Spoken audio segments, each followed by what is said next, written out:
ছিটে দিয়েছে, রাস্তাকে জল ঢেলে দিয়েছে রে। এই তোতলা তোলা, মাথায় প্ল্যানটা কি হলো রে? মানুষকে কি তোতলা পেয়েছেন নাকি?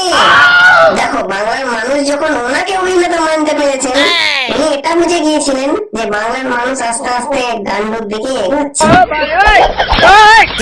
আজকে বলতে বাধ্যই হচ্ছে, আমার মনে হয় না যতদিন না দিদি প্রাইম মিনিস্টার হচ্ছে ততদিন ভাটার মাস্টার প্ল্যানটা সম্ভব হবে না।